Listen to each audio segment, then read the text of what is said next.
So friends, here we go. I know that today you must be excited क्योंकि आज almost आपका जो है बैलेंस शीट प्रिपेयर करने का काम पूरा हो जाएगा.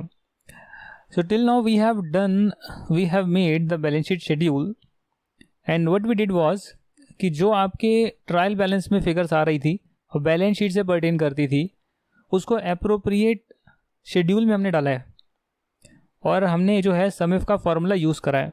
हालांकि चेकिंग के लिए जो है हम मैनुअली एक एक चेक भी कर लेते हैं फिल्टर लगा के कि जो ये यहाँ पर चीज़ें आ रही हैं, लेट्स से स्टैट्यूटरी ड्यूज, ये स्टैट्यूटरी ड्यूज कॉलम में ही अपीयर हो रही हैं. सो डबल क्रॉस हो गया कि जितनी भी चीज़ें यहाँ पर है ट्रायल बैलेंस में वो सारी की सारी P&L में चली गई और सारी की सारी जो है बैलेंस शीट में चली गई है.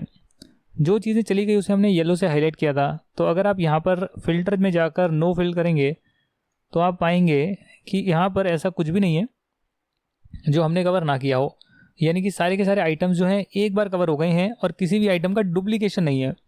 अगर आपका ट्रायल बैलेंस मैच कर रहा है, डेबिट और क्रेडिट बराबर है या डेबिट माइनस क्रेडिट ज़ीरो है, तो इसका मतलब अगर सारे आइटम यहाँ बैलेंस शीट P&L में चले गए हैं तो आपकी बैलेंस शीट भी मैच करेगी.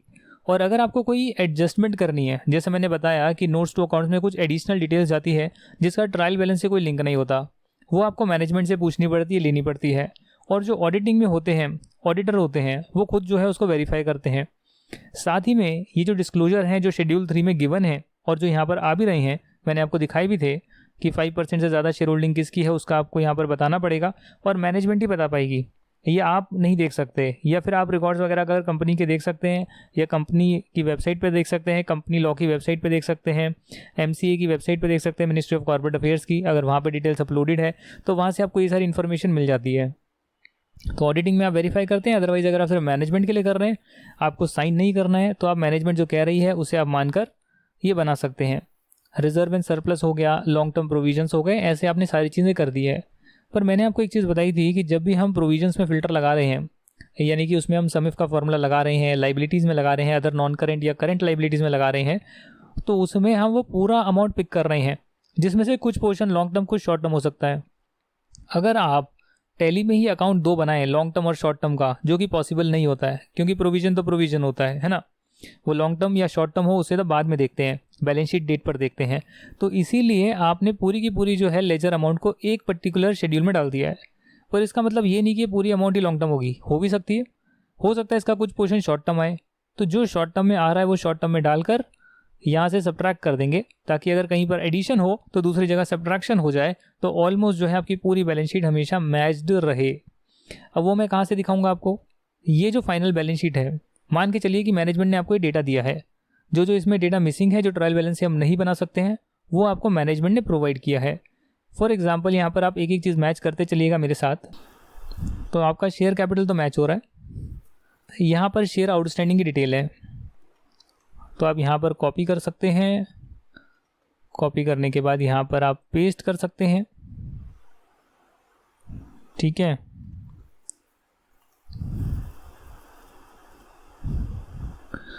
और इसके बाद जो है ये भी आपकी डिटेल मैच हो गई है.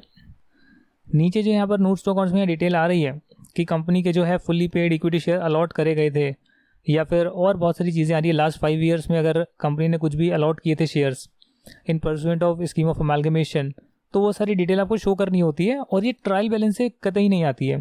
You have to ask the management and you have to first read the schedule 3 what all are the requirements. So similarly जो है यहाँ पर आप देख सकते हैं कि 5% से ज़्यादा जो होल्डिंग रखते हैं उनको आप अलग से बता रहे हैं. जो आपने ऊपर शेयर कैपिटल दिखाई उसमें तो आपने टोटल दिखा दिया ट्रायल बैलेंस से. अब उसमें कितना पोर्शन ऐसा है जो 5% से ज़्यादा होल्डिंग रखते हैं, उनकी डिटेल अलग से शो कर रहे हैं, यानी एक तरह से डुप्लीकेशन है. तो ट्रायल बैलेंस से चीज़ें उठकर नहीं आएगी, वो आप एडिशनल ऐसे ही शो कर रहे हैं. ट्रायल बैलेंस से तो पूरा अमाउंट आप यहाँ दिखा ही चुके हैं. अगर आप यहाँ ऊपर जाकर देखेंगे, ये देखो. और मज़े की बात पता है क्या है, 5% से ज़्यादा ये जो होल्ड करते हैं ऑलमोस्ट ये सारा ही होल्ड करते हैं अगर देखा जाए तो,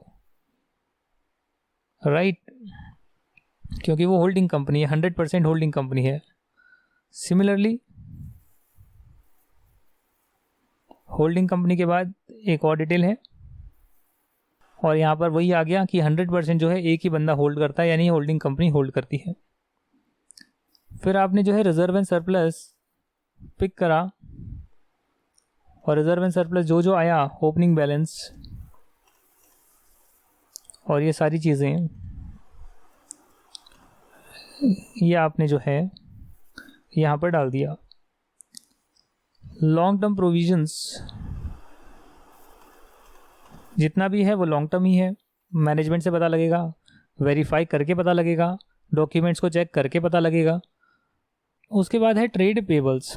तो ट्रेड पेबल्स में ज़रा देखिएगा, जितना भी अमाउंट है ये सारा अमाउंट जो है माइक्रो स्मॉल के अलावा जो एंटरप्राइज है उनको देना है।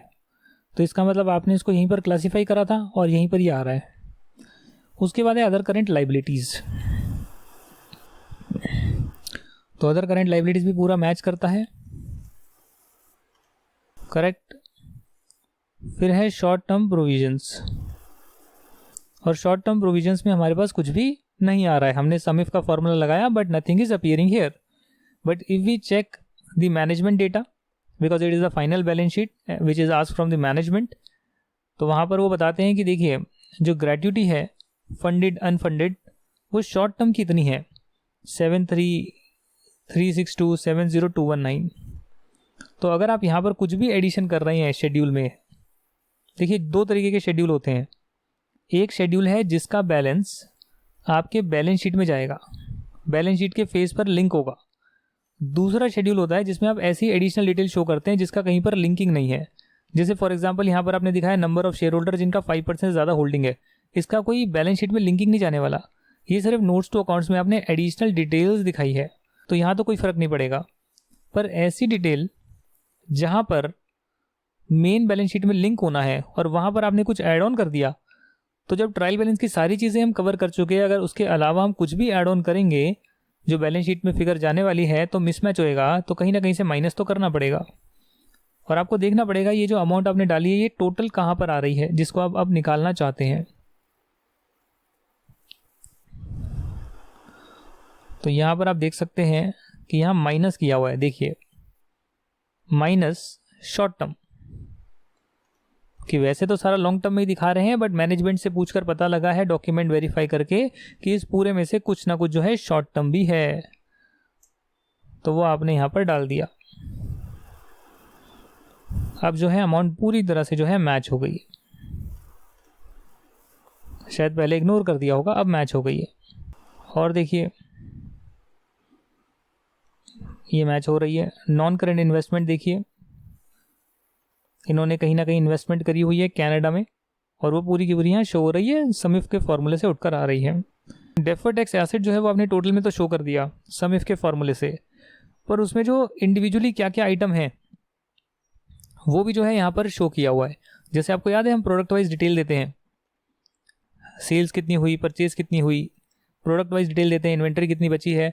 वैसे ही जो डेफर्ड टैक्स एसेट यहाँ पर नेट बनकर निकला है उसमें कितना कितना पोर्शन है, किन किन आइटम्स पे बना है, तो यहाँ दे रखा है कि डेप्रिसिएशन पोर्शन पर इतना है, प्रोविजन फॉर ग्रेट्युटी पर इतना है, लीव एनकैशमेंट पर इतना है, डाउटफुल डेट्स पर इतना है, और एक्सपेंडिचर जो 35DD में जो है इनकम टैक्स के डेबिट हो जाते हैं उस पर इतना है। ये वो टाइमिंग डिफरेंसेस हैं जो एक बार इनकम टैक्स में अलाउ हो गए, अकाउंटिंग में अलाउ नहीं हुए, या अकाउंटिंग में अलाउ हो गए, इनकम टैक्स में नहीं हुए। तो उस वजह से क्या होगा, इनकम टैक्स में आपने ज़्यादा टैक्स दे दिया जिसका फ्यूचर में आपको बेनिफिट मिलेगा, इसलिए आपका डेफर्ड टैक्स एसेट आ रहा है। ये जो है आपका कॉन्सेप्ट है सीए फाइनल का, तो वो फाइनल में आप डिस्कस करना, इन डेज में पढ़ना। Securities long term loans and advances हैं, और यहाँ आप देख सकते हैं long term loans and advances यहाँ तो पूरा आ रहा है, और अगर आप यहाँ देखेंगे तो यहाँ पर कुछ अमाउंट आ रही है क्योंकि बाकी पोर्शन जो होगा सिक्योरिटी डिपॉजिट का वो शॉर्ट टर्म में आ रहा होगा। तो अगर मैं यहाँ देखूँ शॉर्ट टर्म में, तो यहाँ पर सिक्योरिटी डिपॉजिट है 56 लाख। तो जब आपने वेरीफाई करा तो आपने कहा देखो सिक्योरिटी डिपॉजिट अकाउंट में 63 लाख हैं, but when you verified it, when you check the details, then you found कि इसमें से 56 लाख या 53 लाख जो भी हैं, जो भी हमें पता लग जाएगा, 56 लाख जो हैं यानी कि E223 ये शॉर्ट टर्म का पोर्शन है। तो अगर शॉर्ट टर्म का पोर्शन आप यहाँ डाल रहे हैं तो डेफिनेटली आप E223 जो है यहाँ से हटाएंगे, तो ये यहाँ पर आ गया 7,75,000, 41,12,970। अब इसके बाद जो है यहाँ पर है other non current assets.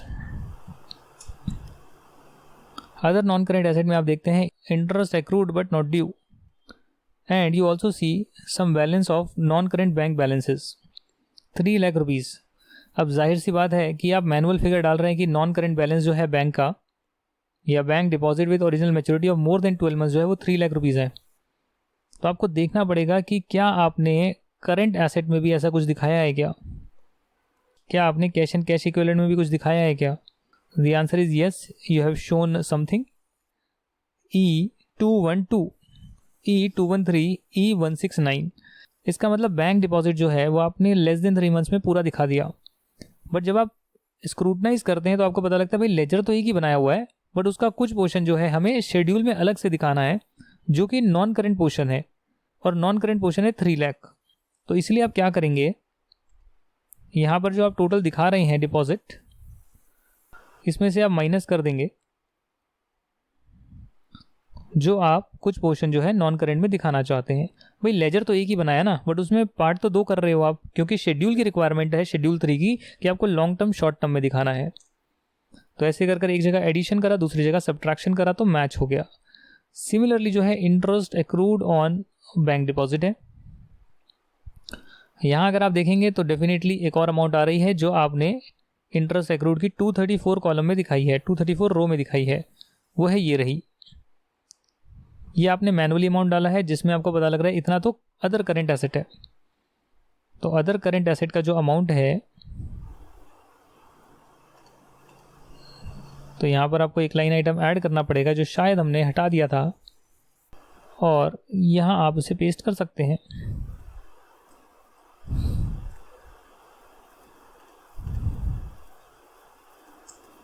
Correct, ये है 234, क्योंकि आपने कुछ पोर्शन करंट में दिखा दिया है।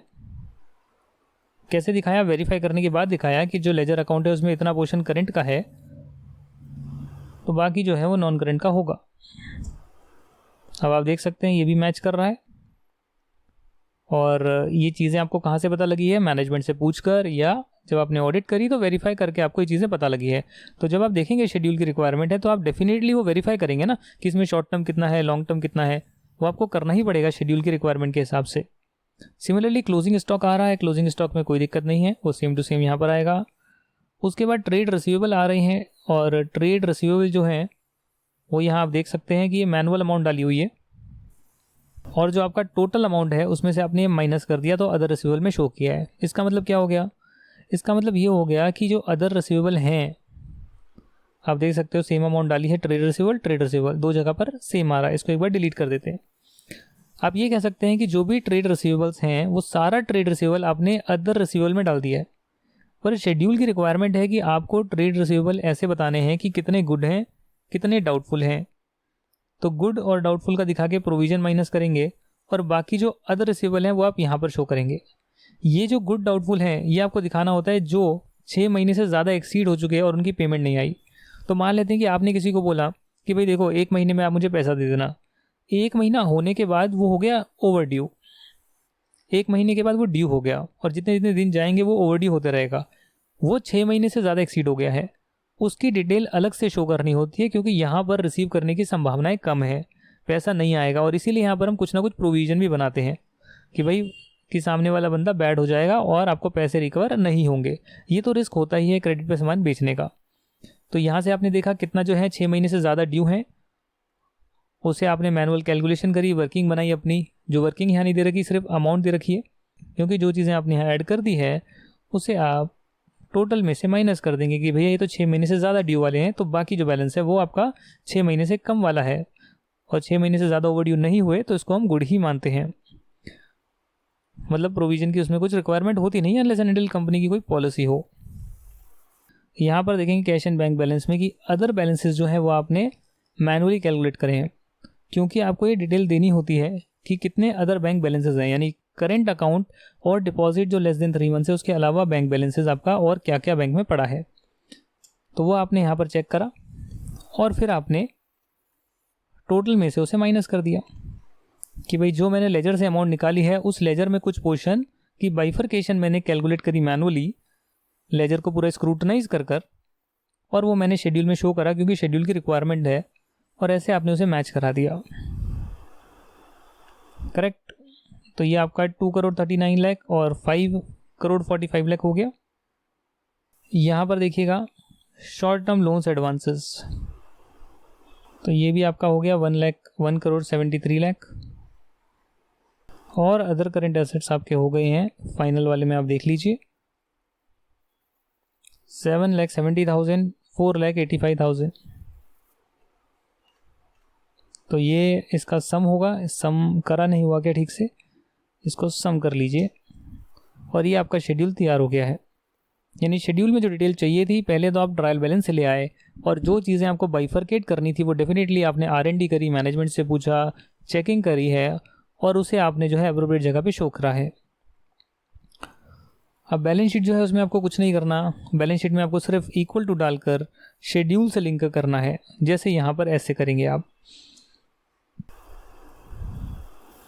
उसके बाद है रिजर्व एंड सरप्लस का बैलेंस, जो सारा का सारा पॉजिटिव है, बट इसमें कुछ अमेलगमेशन रिजर्व का डेबिट बैलेंस है, तो सबका टोटल कर जो है वो ये आया है 1396। यदि आप यहाँ देखते हैं बैलेंस शीट को,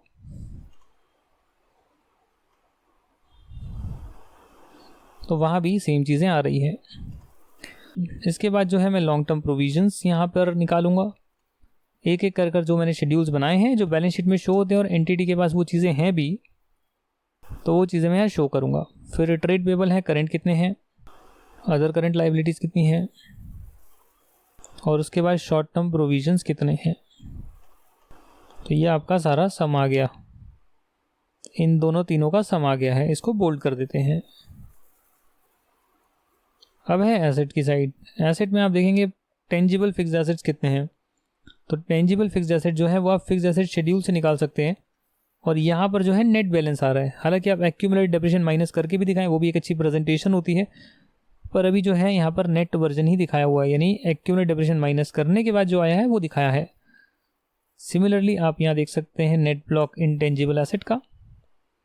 non current investment balance sheet schedule में जाइए और नॉन करेंट इन्वेस्टमेंट यहाँ आ रही है, इसमें आप टिक लगाइए।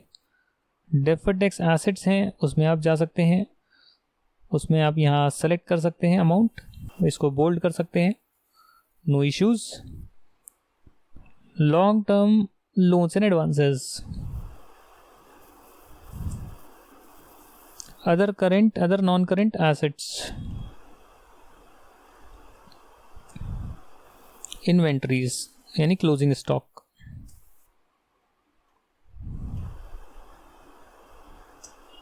उसके बाद है ट्रेड रिसीवेबल्स। तो टोटल आएगा cash and bank balance, short term loans and advances, और उसके बाद है अदर करेंट एसेट्स। करेक्ट। अगर मैं यहाँ देखूँ तो एसेट माइनस लायबिलिटी का डिफरेंस भी आ रहा है, तो आप यहाँ देख सकते हैं 1897, 1897, तो कहीं ना कहीं 2 रुपये का डिफरेंस आ रहा है।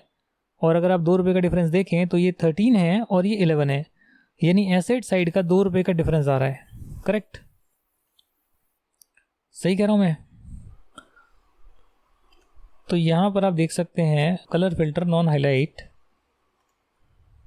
यहाँ 2 रुपये आ रहे हैं, देखो आप यहाँ 2 रुपये आ रहे हैं। अगर मैं इसको हटा दूँ, वैसे तो ये कहीं पे जा ही नहीं रहा है, तो इंटरेस्ट ऑन इनकम टैक्स है 2 रुपये, तो ये इस वजह से डिफरेंस आ रहा है। इंटरेस्ट ऑन इनकम टैक्स तो डेबिट बैलेंस, तो अगर मैं P&L में लेट्स से जो फाइनेंस कॉस्ट है मेरी, इसमें अगर मैं 2 रुपये ऐड कर दूं तो आपकी बैलेंस शीट मैच हो जाएगी। समझे आप, पूरा मैच हो रहा था ट्रायल बैलेंस, ठीक है, बट इसमें 2 रुपये जो थे वो फाइनेंस कॉस्ट का पार्ट है, जो पता नहीं कहीं पे जा नहीं रहे थे। क्यों नहीं जा रहे थे, आई डोंट नो। हमने जो है उसको यहाँ पर फाइनेंस कॉस्ट में 2 रुपये ऐड कर दिए बैलेंस करने के लिए, तो 1-2 रुपये का एडजस्टमेंट करा जा सकता है, और ऐसे कर आपने बैलेंस शीट पूरी मैच करा ली है। तो अगर कल को आपकी बैलेंस शीट मैच ना हो और 1-2 रुपये का डिफरेंस आए, तो उसे आप कहीं ना कहीं पे एडजस्ट करके डाल सकते हैं, मिसलिनियस वगैरह में एडजस्ट करके मैच करा सकते हैं।